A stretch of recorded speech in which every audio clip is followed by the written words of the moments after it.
2 3 4 5 पांचों बॉक्सेस बाहर रखवा फटाक से।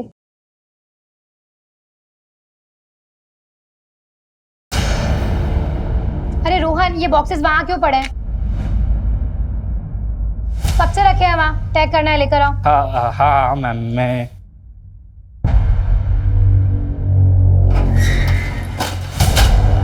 अरे रोहन, बॉस के कैबिन में क्यों लेकर जा रहे हो?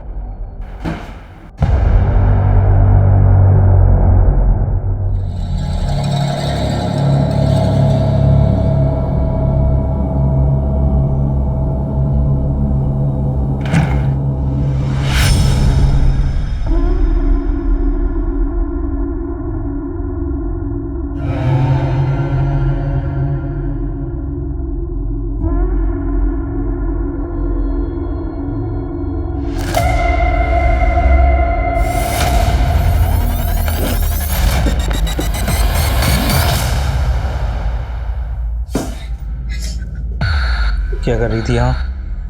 सर वो लाइट ऑफ करने आई थी। आइंदा से बिना पूछे मेरे कैबिन में मत आना। जी।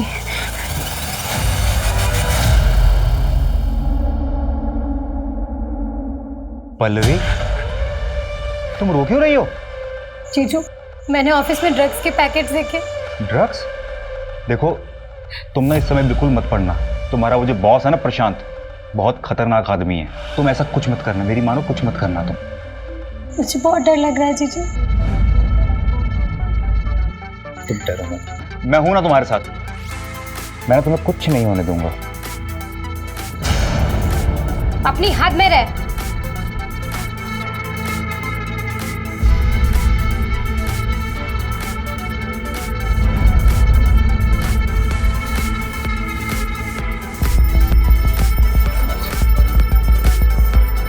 पल्लवी, ये कैसे कपड़े पहन के रखे हैं?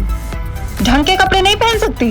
दीदी, मुझे समझ नहीं आता कि औरतों की ऐसी क्या मजबूरी होती है कि पति की इतनी बड़ी गलतियों को बस ऐसे ही इग्नोर कर देते हैं। ठीक है, छोटे कपड़े पहने, स्किन दिख रही है, इसका मतलब ये नहीं है कि इनविटेशन मिल गया कि चाहे जब आओ और चांस मारो।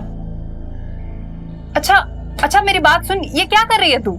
मैं जा रही हूँ। कहाँ जा रही है? अपने एक दोस्त के यहाँ कुछ दिन वहीं रहूंगी और उसके बाद रेंट पर शिफ्ट हो जाऊंगी। सुन, ना तो तू कहीं जाएगी और ना ही अपने बॉस के खिलाफ कोई कंप्लेन करेगी। मैं जा रही हूँ और बाकी सामान बाद में लेकर जाऊंगी। आप सोचिए ना दीदी, जो आदमी आपके घर में रहकर आपकी बहन की इज्जत पे हाथ डाल सकता है, वो बाहर जाकर क्या कुछ नहीं करता होगा।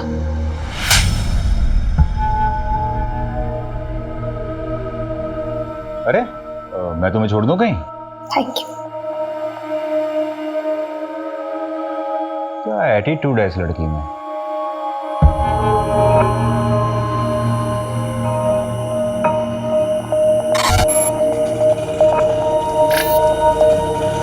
भैया, जानकी नगर जाएंगे। जानकी नगर के लिए ऑटो यहाँ से नहीं मिलेगी मैडम, आगे से राइट मारिए, वहाँ से मिलेगी। Thank you.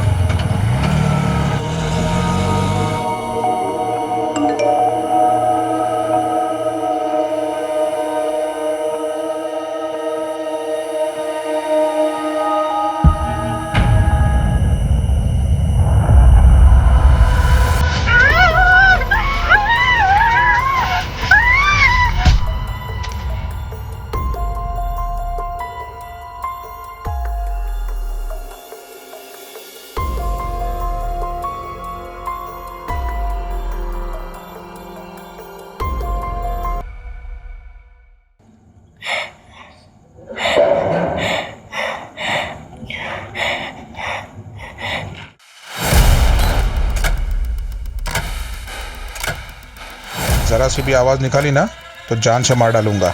चलो उठ। ये क्या हालत बना रखी है तूने अपनी?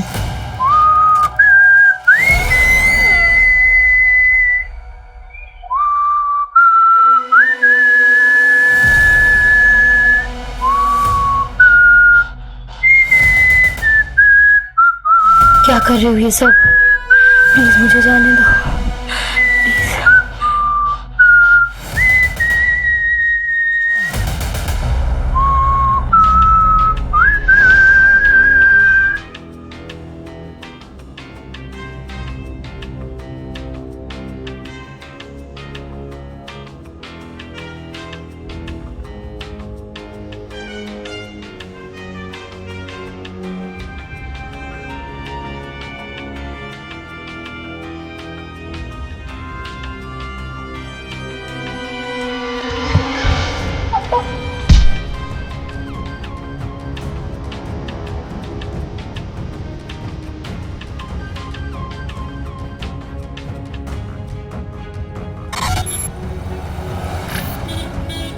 तू एक काम कर, जल्दी जा, जल्दी से अपना बैग रेडी करके आ। नगमा इतनी देर लगा दी तुम लोगों ने। अरे क्या करेंगे, टेलर ने कपड़े नहीं सिले थे, बैठ के सिलाना पड़ा, वरना आयशा क्या पहनती। बहुत लेट हो गया। नगमा ये फातिमा को सलामी पर दे देना।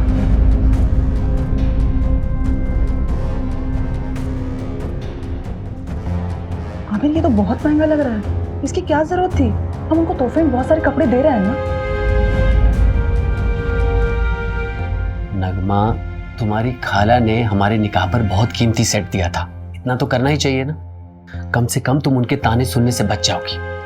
आमिर लेकिन आगे आयशा का बोर्ड का एग्जाम है, इतने सारे खर्चे हैं, और वैसे भी शादी में बहुत खर्चा हो चुका है। मैं मैनेज करूंगा, तुम टेंशन मत लो। उज्जैन जाना है कि नहीं जाना? चलो जल्दी करो।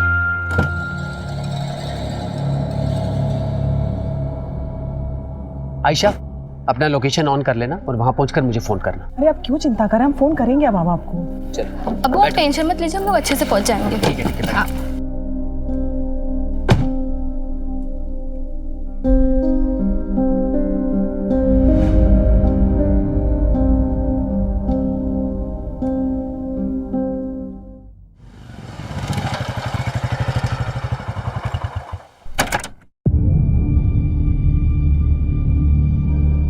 अर्जुन कल से काम पर मत आना, आकर अपनी सैलरी ले लेना। क्या हुआ आमिर भाई, सब ठीक तो है? एक हफ्ते में दूसरी बार कंप्लेंट आई है तुम्हारी। वो तो तुम्हारी बीवी पेट से है, इसलिए मैंने पिछली बार माफ करवा दिया था, पर अब मैं कुछ नहीं कर सकता। कोई दूसरा काम ढूंढ लो। आमिर भाई क्या है ना कि नई जगह जाऊंगा, नया जॉब ढूंढूंगा, नए दोस्त यार मिलेंगे। अब दोस्ती यार में थोड़ा पीना पाना तो हो गई, उस नशे के चक्कर में कभी आपके घर की असलियत निकल गई तो ना। अरे नहीं नहीं नहीं, नहीं निकलेगी नहीं, बोलूँगा नहीं। इन क्या है, नशे में जबान पे काबू थोड़ी रहता। कमीने, मैंने तेरे साथ इतना कुछ किया और तू मुझे ही धमकी दे रहा है। अब देखता हूँ कैसे ऑफिस में आता है तू और कैसे अपने बचे हुए 20 दिन की पगार लेता है। मैं भी देखता हूँ कैसे मिलेगा तो पैसे मिलेगा। आयशा बेटा अब्बू को लोकेशन भेजा। कब का भेज दी?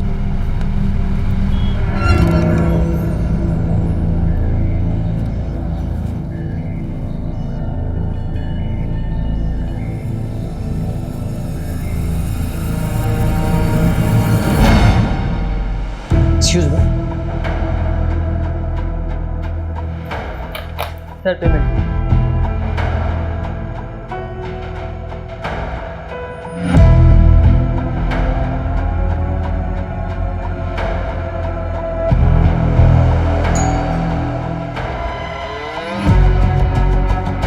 कैसी हो रोशनी?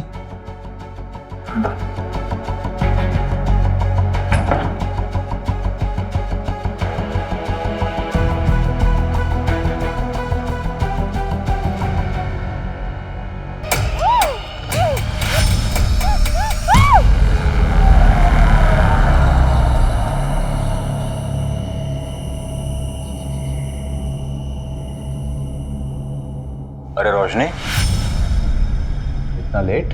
हाँ वो आज ना ऑफिस में बहुत ज़्यादा काम था इसलिए लेट हो गई। ठीक है, कल से ऑफिस मत जाना। पर और सुनो, अंदर ना मैंने मटन ला के रखा, उसे बना दो जरा। मिले सॉरी ना, आगे से मैं ध्यान रखूंगी, मैं ऑफिस से हमेशा टाइम पे आ जाऊंगी। पता है तुम्हें, बॉस ने मेरी सैलरी भी बढ़ा दी है। अच्छा मैं मटन बना के आती हूँ ना।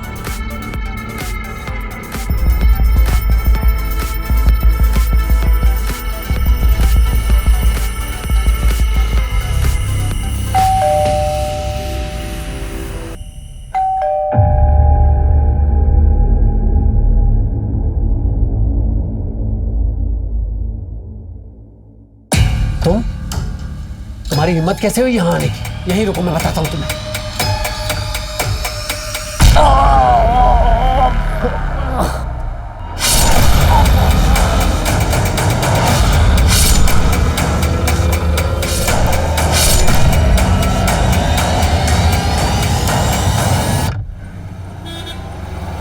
सर, आज सुबह ही बीवी नगमा और बेटी आयशा उज्जैन से लौटे हैं।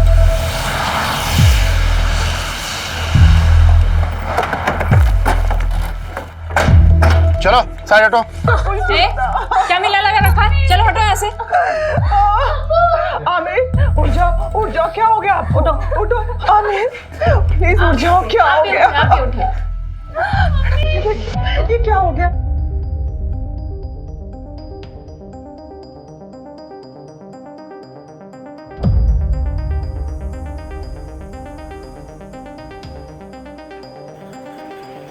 सर पर भारी चीज से मारा गया है,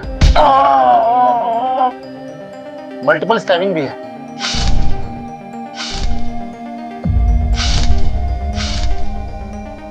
विक्टिम तो फिजिकली फिट है।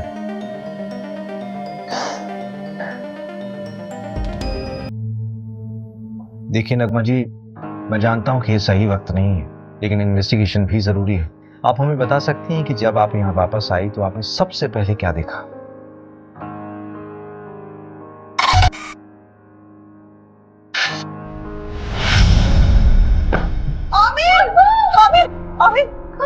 आमिर उठो।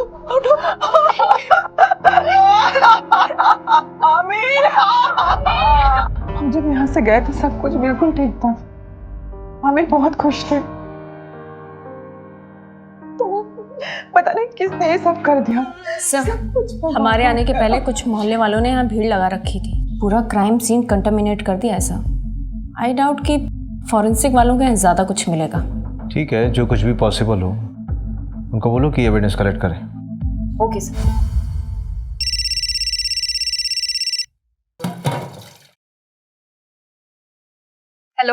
हेलो दीदी प्लीज मुझे बचा लीजिए। नहीं मुझे नहीं पता मैं कहाँ हूँ, पर प्लीज दीदी मुझे बचा लीजिए, वो मुझे मार देगा। कौन मार डालेगा पल्लवी? दीदी प्लीज। हेलो पल्लवी।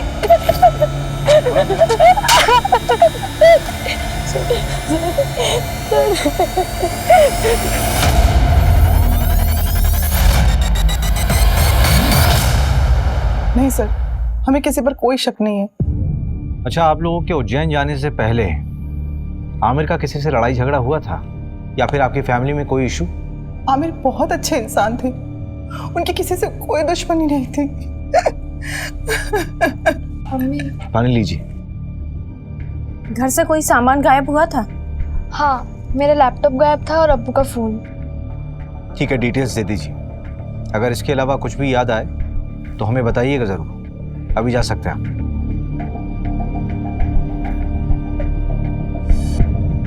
मंजू, इस आमिर का बैकग्राउंड निकालो। Okay sir. आखिर ऐसा कौन हो सकता है जो उससे इतनी नफरत करता हो?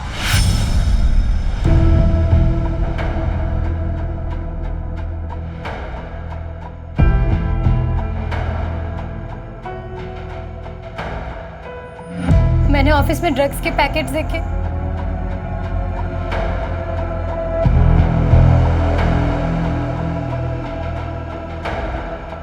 रोशनी? आमिर, रोशनी तुम इतने सालों बाद कैसी हो? क्या बात है, कुछ परेशान लग रही हो। सब ठीक तो है ना? आमिर मुझे तुम्हारी हेल्प चाहिए। हाँ बोलो। गुड मॉर्निंग सर, मैं रोशनी वर्मा जॉब इंटरव्यू के लिए आई हूँ। यस, कम इन।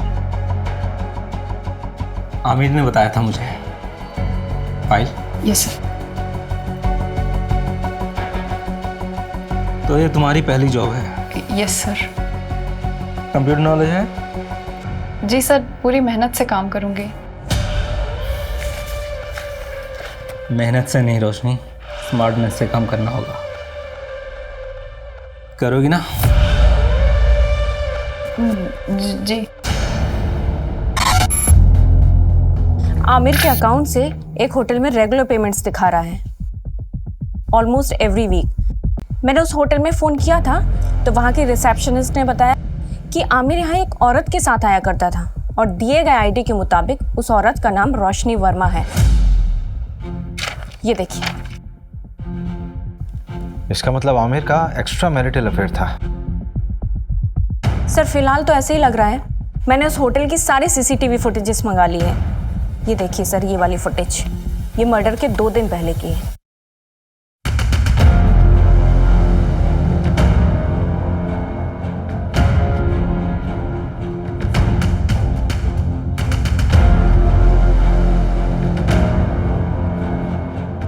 ये आदमी उसका पीछा कर रहा है। सर, इस आदमी की बॉडी लैंग्वेज बहुत डाउटफुल है। ऐसा लग रहा है जैसे ये इन पर नजर रखे हुए है।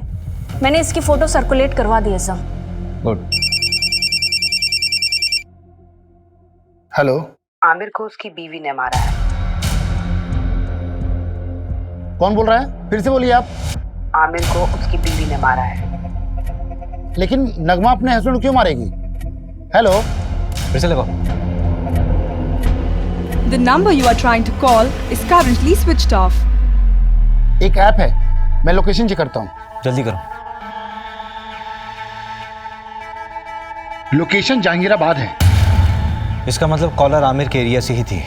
सर, नगमा को उठा ले क्या? नहीं, किसी रैंडम कॉल के बेस पे हम किसी भी विक्टिम की वाइफ को नहीं उठा सकते।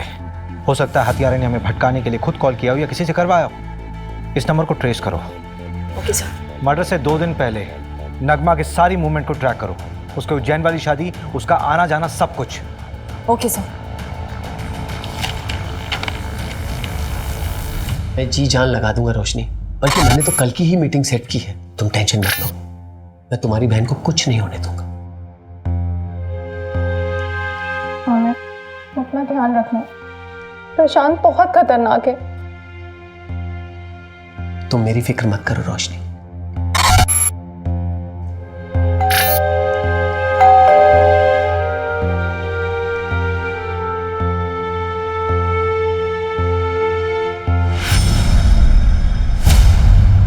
हमारा कोई अफेयर नहीं था। मैं और आमिर तो एक कॉलोनी में रहते थे और बचपन से ही एक दूसरे को जानते हैं। और वापस अभी 4-5 महीने पहले ही मेरी उससे मुलाकात हुई थी।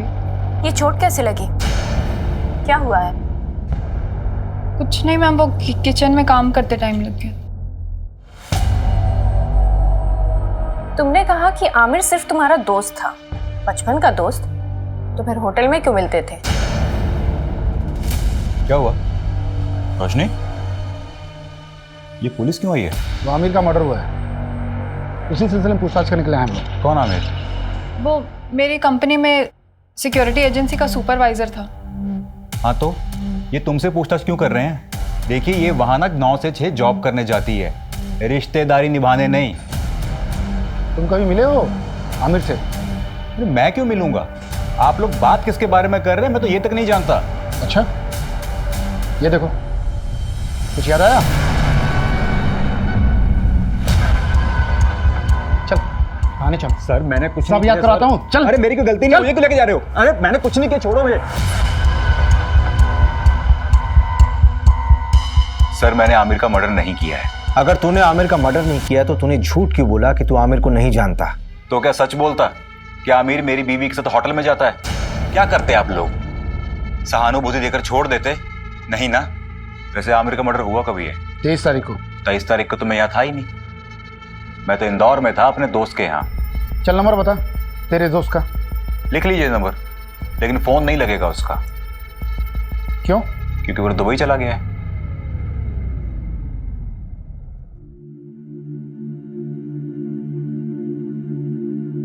मास्टर जी, इस बार फिटिंग बहुत अच्छी बनाना, हम शादी में जा रहे हैं। भाभी जी हाथ ऊपर करिए। काफी पतले हो गए। मास्टर जी आप भी ना। मास्टर जी, इस काम के लिए कोई औरत नहीं मिलती आपको? आजकल फीमेल टेलर मिलती कहाँ है? इतने समय से हम कपड़े सिला रहे हैं, लेकिन हमारे मास्टर जी का हाथ कोई पकड़ नहीं सकता। हाँ हाँ, वो तो मैं देख ही रहा हूँ। आपका काम हो गया हो तो अपना सामान उठाओ और निकलो यहाँ से। बोलने से पहले कुछ तो सोचा करो।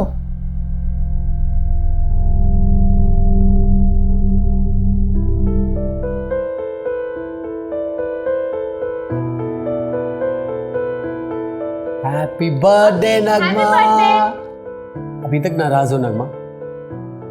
प्लीज मुझे माफ कर दो। और वो जो टेलर मास्टर के सामने आपने किया, वो क्या सोच रहे होंगे वो? अच्छा, तो माफी से काम नहीं चलेगा तो मुर्गा बन जाता हूं मैं। अच्छा बस, अब ज्यादा नौटंकी करने की जरूरत नहीं है, चलो उठो। Happy birthday to you, happy birthday to you.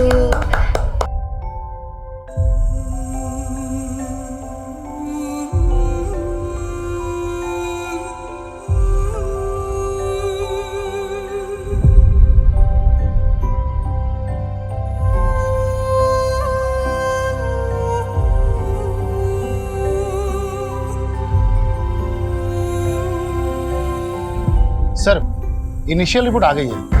Aamir को करीब रात 11 से 1 के बीच मारा गया था। नगमा और उसकी बेटी आयशा कितने बजे घर वापस लौटे? अगली सुबह 8 सवा 8 बजे। जिस कैब से वो लौटे थे वो ट्रैक किया? नहीं, ऑनलाइन बुक कैब होती तो इजीली ट्रैक हो जाता। वैसे उज्जैन के सारे ड्राइवर से बात हो रही है। सर, उज्जैन से एक और बात पता चली है। नगमा का शादी से पहले किसी फरहान नाम के लड़के से अफेयर था। तो शादी से पहले था ना? नहीं सर, अभी भी है। नगमा जिस शादी के लिए उज्जैन गई थी ना, वहां से 2-3 घंटों के लिए गायब थी, उसी फरहान से मिलने के लिए। फरहान? हाँ। नगमा 2.5 लाख है, बाकी अगर और जरूरत पड़े तो बता देना। Thank you Farhan. लेकिन नगमा, हम कब तक ऐसे चुप चुप के मिलते रहेंगे? थोड़ा वक्त दो मुझे फरहान। वैसे भी आयशा की जिम्मेदारी है मुझ पर। एक बार मैं आयशा का सब कुछ ठीक कर लूं, फिर देखेंगे। और वैसे भी मैं किसी को दुखी नहीं करना चाहती।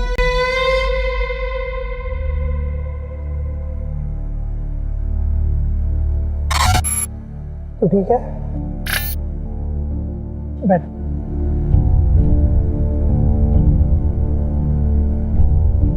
आयशा, मैं क्या कह रहा था कि हमें ना आंटी से बात कर लेनी चाहिए। देख, अभी अब्बू तो नहीं रहे ना, और मेरे घर वाले भी उंगली उठाएंगे, तो उससे पहले हमें शादी कर लेनी चाहिए ना। तुम क्या बात कर रहे हो सूरज? पहले कब्र के फूल को तो सूख जाने दो। आयशा, मेरा वो मतलब नहीं था। पुलिस? अम्मी फिर से पुलिस वाले क्या करने आए यहाँ? ये तलाशी ले रहा है। उस दिन भी गए थे, उन्हें कुछ नहीं मिला था। आज क्या मिलेगा नया उन्हें? रवि, हाँ? पोस्टमार्टम और फोरेंसिक रिपोर्ट देना है। ये लीजिए। सबसे पहले आमिर के सर पर वार किया गया किसी हैवी ऑब्जेक्ट से। उसके बाद 12 बार चाकू से स्टैब किया गया उसे।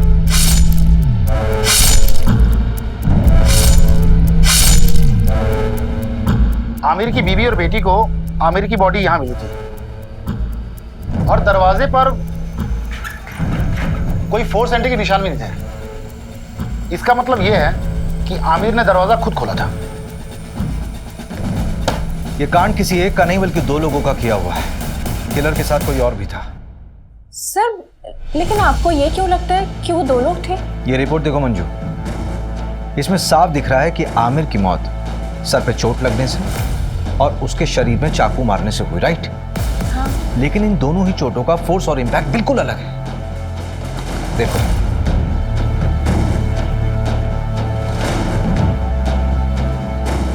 एक काम करो, इस घर की एक बार फिर से अच्छे से तलाशी लो।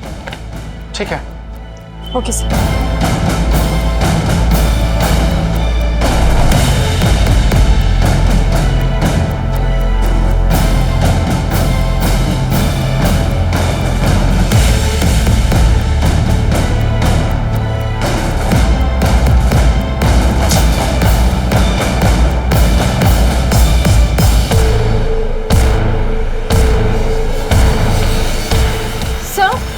सर, यहाँ आइए।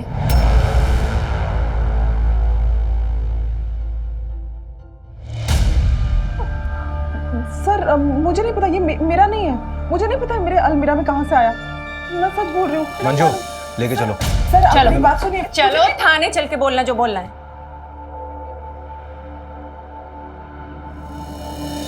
अरे मैंने कुछ नहीं किया, आप मेरी बात तो सुनो। मैंने कोई खून नहीं किया। आयशा, नहीं मार सकती है। हम तो शादी में उज्जैन गए थे, अम्मी नहीं कर सकती हैं। आयशा, उन्होंने कुछ नहीं किया। मैडम, मैंने कुछ नहीं किया। मेरी बच्ची अकेली है। अम्मी!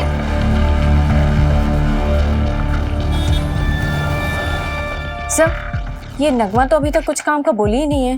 बोलेगी। एक बार चाकू की फोरेंसिक रिपोर्ट तो आने दो।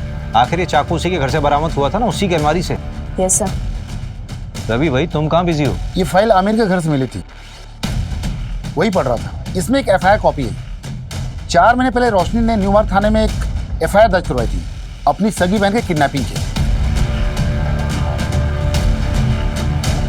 किडनैपिंग?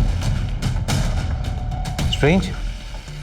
इसका मतलब है रोशनी दो विक्टिम से जुड़ी हुई, एक तो उसकी खुद की बहन जो 4 महीने से लापता है और एक दूसरा आमिर। लेकिन सबसे बड़ा सवाल ये उठ रहा है रवि कि ये फाइल आमिर के पास क्या कर रही थी। अजीब तो है। ये देखिए, इस फाइल में ना कई सारे एड्रेसेस हैं और ये फोटो देखिए आप।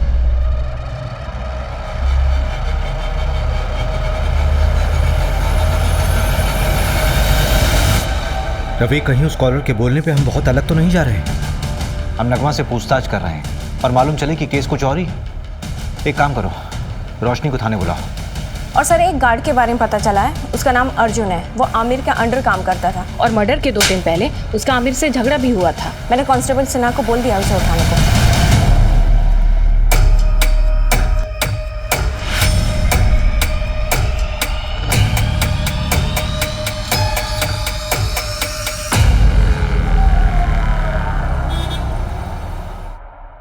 सर मैं सच कह रहा हूँ, मैंने कुछ नहीं किया, मैंने किसी को नहीं मारा है। हाँ, आमिर से गुस्सा ज़रूर था क्योंकि वो नौकरी से निकालने की बात कर रहा था, पर उसके मर्डर के बाद मुझे किसी ने नहीं बोला कि काम पे वापस मत आओ। हाँ, मेरा फ़ायदा ज़रूर हुआ है, पर मैंने किसी को नहीं मारा है सर। ये तो तोते की तरह खुद ही सब कुछ बोल रहा है। हाँ सर, वो हमारे साथ का ही था, बस सुपरवाइजर बनने के बाद उसको अचानक बहुत गुस्सा आने लगा, हर छोटी छोटी बात पे चिढ़ जाता था।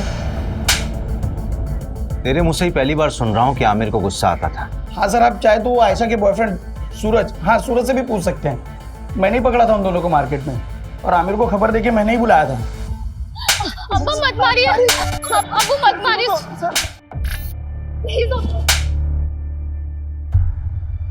क्या नाम बताया तेरा? सूरज चौहान। सूरज, गैर मजहबी लड़के के साथ घूमती है? ये आजादी दी थी मैंने तुझे। मेरे नीचे काम करने वाला अर्जुन ये मुझे फोन करके बताता है कि अपनी बेटी को संभाल लो। क्या इज्जत रह गई? सर हम शादी करना चाहते हैं सर। सर मैं प्यार करता हूँ इसमें सर। आज के बाद इसके साथ नजर आया ना तो जान से मार दूंगा तुझे। सर प्लीज भाग यहाँ से। पल्लवी के लिए मैं कहां नहीं भागी सर, पर किसी ने मेरी मदद नहीं की। सिर्फ आमिर मेरी मदद कर रहा था। पल्लवी की कोई दोस्त थी जहां वो गई थी, उसका नाम या पता मालूम चल सकता है? पता नहीं, उस दिन पल्लवी ने मेरे किसी मैसेज का रिप्लाई नहीं किया। मुझे लगा शायद गुस्सा है इसलिए नहीं किया। फिर अचानक एक दिन कॉल आई और तब मुझे पता चला कि वो किडनैप हुई है। पर प्लीज दीदी मुझे बचा लीजिए, वो मुझे मार देगा। मुझे पता है सर, ये सब उस प्रशांत का किया धरा है। मेहनत से नहीं रोशनी, स्मार्टनेस से काम करना होगा। नाम के लिए तो उसकी एक कुरियर एजेंसी है, लेकिन असली पैसा ड्रग्स बेच के कमाता है। कुरियर बॉक्सेस में ड्रग्स डाला जाता है और लोगों को कुरियर की तरह डिलीवर किया जाता है। और क्योंकि ये सब लोकल डिलीवरी होती है इसलिए कभी चेकिंग में भी नहीं आता। पल्लवी ने ड्रग्स देख लिया था। उस रात हमारा झगड़ा हुआ था और वो घर छोड़ के चली गई थी और शायद उसी रात उसका किडनैप हुआ था। सब मेरी गलती है सर, मुझे उसे अकेले जाने ही नहीं देना चाहिए था। मेरी मदद तो पुलिस ने भी नहीं की। प्रशांत का नाम तक नहीं लिखा एफआईआर में, उल्टा मुझसे कहने लगे कि तुम्हारी बहन किसी के साथ भाग गई होगी। हम ढूंढेंगे उसे, इट्स अ प्रॉमिस।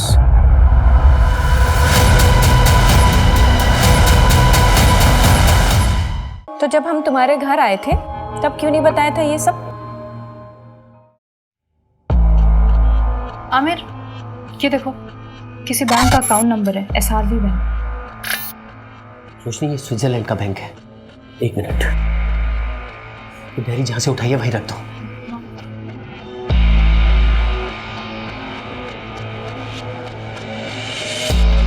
रोशनी इधर आओ। ये प्रशांत की प्रॉपर्टीज के पेपर है, उसके नाम कई प्रॉपर्टीज है। आमिर, शायद यहीं कहीं रखा उसने पल्लवी को। चलो हम अभी चेक करके आते हैं सारे एड्रेस। नहीं नहीं नहीं रोशनी, अभी बहुत लेट हो चुका है, तुम घर जाओ। लेकिन मेरी पल्लवी। हड़बड़ी का काम नहीं है, बहुत रिस्की है। हम लोग कल मिलेंगे। चलो अभी इसको वापस रखो।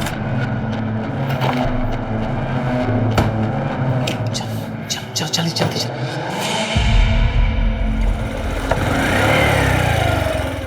रोशनी, मैंने 3 प्रॉपर्टीज देखी हैं जो काफी टाइम से खाली पड़ी है। उनमें से एक ही है। चलो पहले ये चेक कर लेते हैं।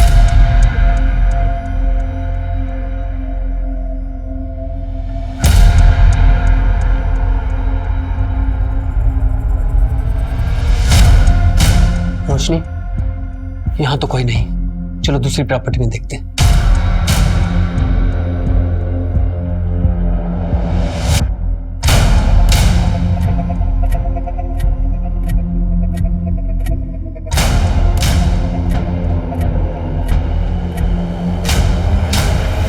रोशनी, ये जगह सेफ नहीं है। बाकी के एड्रेस मैं कल खुद आके चेक करूंगा, तुम मत आना। अब चलो।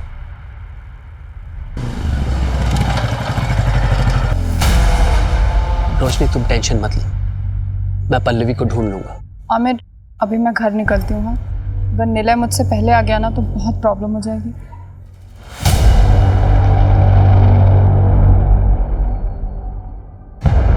उसके 3 दिन बाद आमिर का मर्डर हो गया। मैं बहुत डर गई थी, शायद प्रशांत को सब पता चल गया था, और पल्लवी तो अभी भी उसके कब्जे में है। आमिर को भी उसने मरवा दिया। सब मेरी वजह से हुआ है। वो प्रशांत कुछ भी कर सकता है। पता नहीं अब पल्लवी मुझे कभी मिलेगी भी या नहीं। आमिर के अलावा तो किसी को नहीं पड़ी थी उसे ढूंढने की। हम ढूंढेंगे उसे, इट्स अ प्रॉमिस। आप चिंता मत कीजिए, आप जाइए, पल्लवी को ढूंढना हमारी जिम्मेदारी है।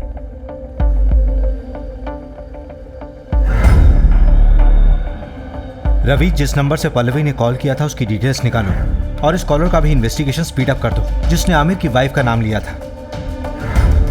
इस प्रशांत को यहाँ बुलाओ। ठीक है, उसे बुलाता हूँ थाने, लेकिन काफ़ी टाइम हो गया। पल्लवी जिंदा मिलेगी मुश्किल लगता है।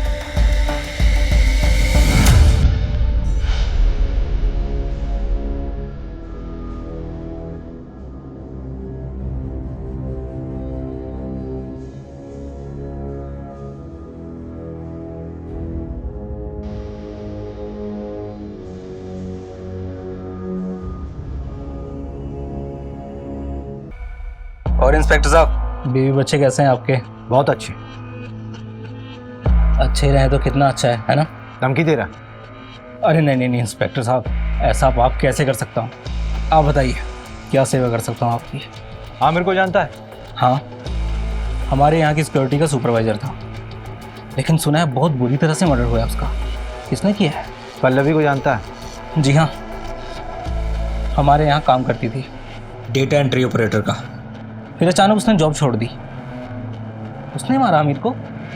ज़्यादा स्मार्ट बनने की ज़रूरत नहीं है, सीधे सीधे बता कि तुझे कब पता चला कि आमिर तुझे इन्वेस्टिगेट कर रहा था। आमिर के लिए मैं भगवान था, वो मुझे इन्वेस्टिगेट क्यों करेगा?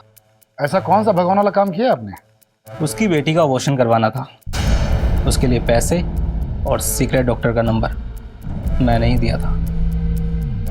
डॉक्टर का कॉन्टैक्ट नंबर? हाँ बिल्कुल, आप भी जाइए, आपकी भी प्रॉब्लम है ना, वो अभी सॉल्व कर देगा वो। ज्यादा बकवास नहीं। हाँ, लेडीज हैं आप, और हम लेडीज की इज्जत करते हैं, इसीलिए एक गुस्ताखी माफ कर देते हैं, वरना क्या? और क्या करेगा? मंजू मंजू मंजू,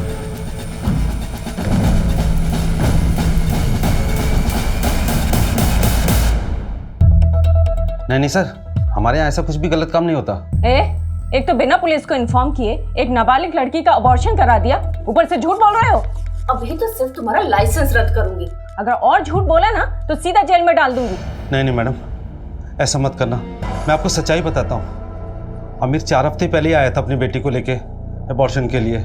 आयशा, अभी तो सिर्फ 2 महीने हुए हैं, अभी तो अबॉर्शन हो सकता है। और आमिर, तेरी बेटी तो अभी नाबालिग है, पुलिस केस हो सकता है। डॉक्टर साहब, मेरे बच्चे की जिंदगी खराब हो जाएगी। वो लड़का इसकी क्लास का है, उसे जब खबर मिली तो वो घबरा गया।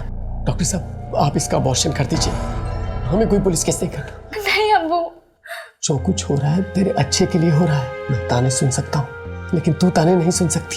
छोटे बच्चे की परवरिश करना इतना आसान नहीं है, खासकर जब उसका बाप उसके साथ ना हो।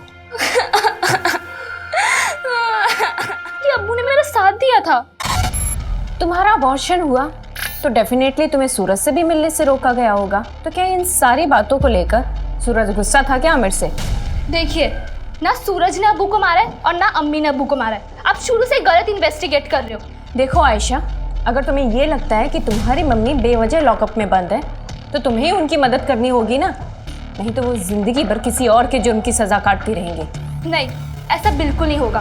वकील ने कहा कि उनकी कल तक जमानत हो जाएगी। उसके बाद वो कभी भी जेल नहीं जाएगी। अम्मी ने कुछ भी नहीं किया है, इसलिए आप लोगों को कोई सबूत नहीं मिल रहा है। अब आप जाइए। न्यू मार्ग थाने बात हुई। लोकल पुलिस ने पल्लवी केस में प्रशांत से पूछताछ की थी, लेकिन उन्हें भी प्रशांत के खिलाफ कुछ भी नहीं मिला। हो सकता है पल्लवी अपनी मर्जी से कहीं गई होगी। जिस नंबर से पल्लवी ने कॉल किया था वो नंबर भी ट्रेस नहीं हो रहा है। फेक आईडी पे लिया गया था और स्विच ऑफ हो गया। पर सर, पल्लवी को गायब करने का मोटिव तो बनता है प्रशांत के पास। नगमा का एक्स बॉयफ्रेंड फरहान का भी कुछ पता नहीं। हाँ, एक बात पता चली है, उसने नगमा को 2.5 लाख रुपए उधार दिए थे। 2.5 लाख है, बाकी अगर और जरूरत पड़े तो बता देना। अब इतने पैसों की उसे क्या जरूरत पड़ी, ये तो नगमा ही बता सकती है। ऊपर से मिस्ट्री कॉलर का अभी तक नहीं पता लगा जिसने नगमा का नाम लिया था। टेक्निकल टीम ने बताया कि यूज किया हुआ सिम और फोन दोनों ही फर्जी तरीके से खरीदे गए थे। हो सकता है बाद में डिस्ट्रॉय कर दिए होंगे, क्योंकि दोबारा उनसे कॉल नहीं हुआ है। इसका मतलब we are back to the square one here. हमारे पास सिर्फ ये सीसीटीवी फुटेज है जो पल्लवी की किडनैपिंग साइट से हमें कैमरे के थ्रू मिली। देखते हैं क्या होगा इसमें।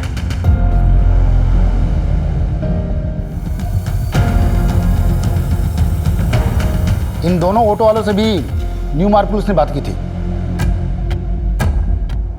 पल्लवी ने यहीं पे उन 2 ऑटो वालों से बात की थी। इसी कैमरे का फुटेज देखा था ना हमने।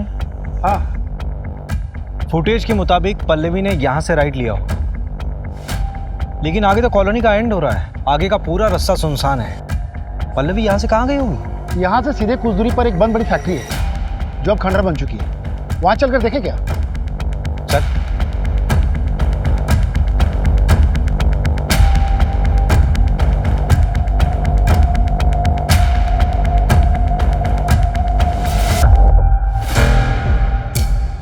चेन से बांधा गया था। मेकअप का सामान,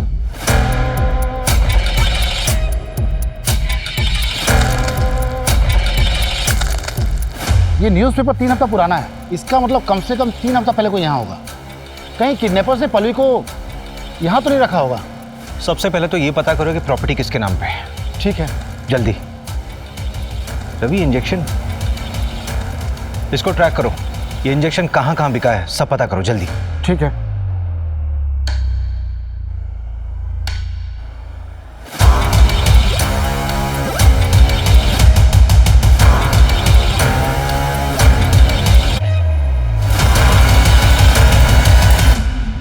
सर, इनकी बेल हो गई।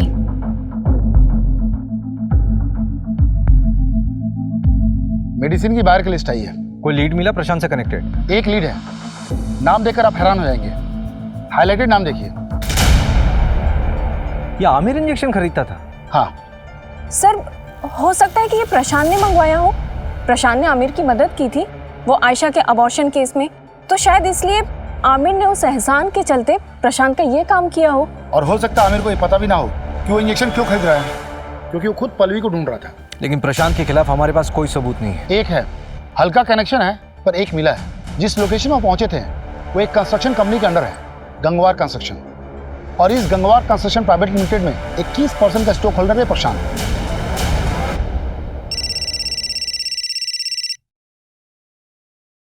हेलो, गाड़ी में बैठो।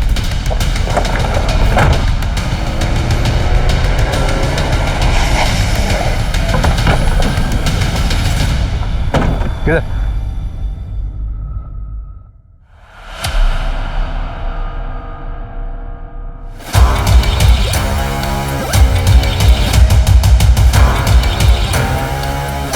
जिस चीज का डर था वही हुआ।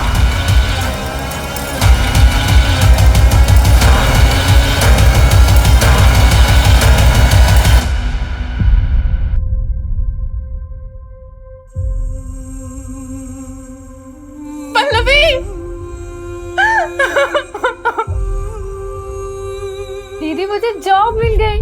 क्या? ओह, सो हैप्पी दीदी।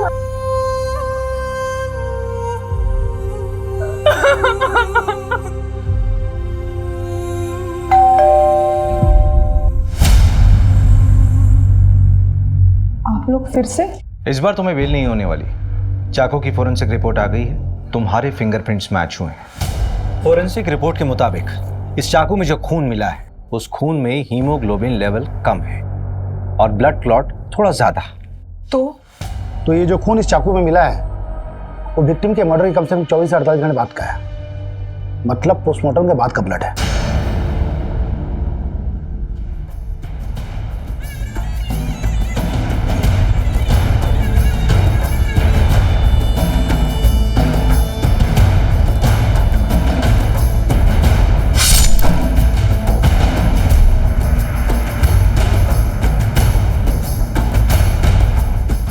आमिर को उसकी बीवी ने मारा है।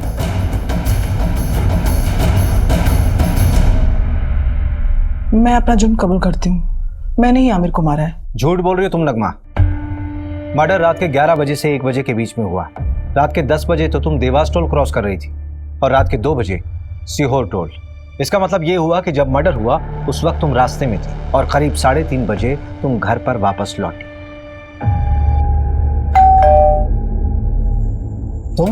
तुम्हारी हिम्मत कैसे हुई यहाँ आने की? रुको मैं तुम्हें अभी देखता हूँ।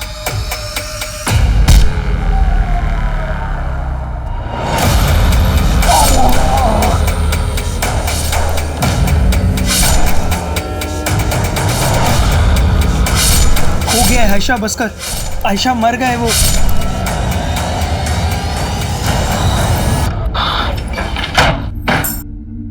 आमिर, आमिर, आमिर, आयशा, आयशा, ये क्या कर दिया तूने?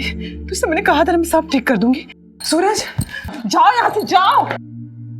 आयशा, तू चल, चल मेरे साथ चल। अब जो मैं कहूंगी तो वही करेगी, चल। आयशा बोलो, क्यों किया ये सब? देखो मैं जानता हूँ तुम दूसरी कैब करके पहले ही भोपाल पहुंच गई थी और तुम्हारी माँ नगमा बाद में अकेली आई थी। देवास टोल नाके के सीसीटीवी फुटेज में तुम्हारी माँ कैब में अकेली दिखाई दे रही है। इसके आगे जाकर हमने इन्वेस्टिगेट किया तो पता चला कि मर्डर के समय तुम्हारी माँ घर पर थी ही नहीं। सबूत हैं हमारे पास। सर प्लीज, मैं आपके आगे हाथ जोड़ती हूँ, इसको छोड़ दीजिए। इसकी सजा मुझे दे दीजिए। ये अभी बहुत छोटी है, इसकी पूरी जिंदगी बर्बाद हो जाएगी। आयशा मैं तुमसे पूछ रहा हूँ, बोलो क्यों किया तुमने ऐसा? नगमा तो तुम दोनों को भगाने वाली थी, फिर क्यों? बोलो आयशा। क्योंकि मैं नहीं भाग पा रही थी। कैसे चली जाती मैं? कैसे भूल गई है सब कुछ? 2 महीने में तेरा निकाह करवाऊंगा। अबू सूरज बहुत अच्छा लड़का, प्लीज हमें अलग मत कीजिए। सिर्फ सूरज से शादी करूंगी। क्या बोली तू? क्या किया तूने उसके साथ जो किसी और से निकाह नहीं करेगी? सोई थी क्या उसके साथ?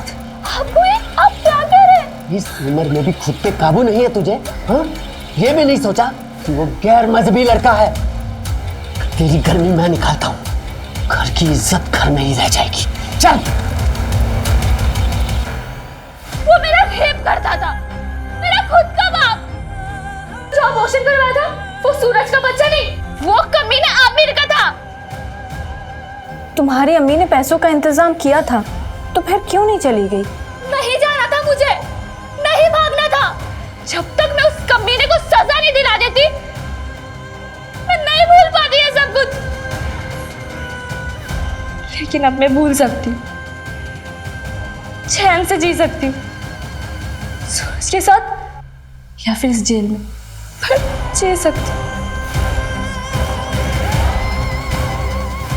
पल्लवी का किडनैप भी आमिर ने किया होगा, उसी ने उसका रेप और मर्डर किया होगा।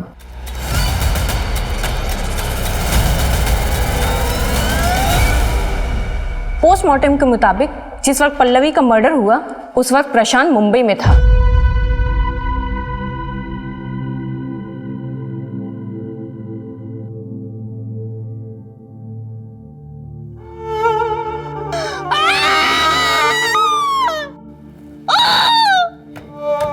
जिस तरह से इस केस में आरोपी खुद इस केस का सबसे बड़ा पीड़ित साबित हुआ है और पीड़ित इस समाज का सबसे बड़ा दरिंदा, उसको देखते हुए इस केस को रेयर ऑफ द रेयरेस्ट की श्रेणी में रखना गलत नहीं होगा। सारे सबूतों के बिना पर आमिर मलिक मर्डर केस में ये juvenile justice board Ayesha Malik को 3 महीने की सजा सुनाती है और इस दौरान वो जमानत की अर्जी भी लगा सकती है।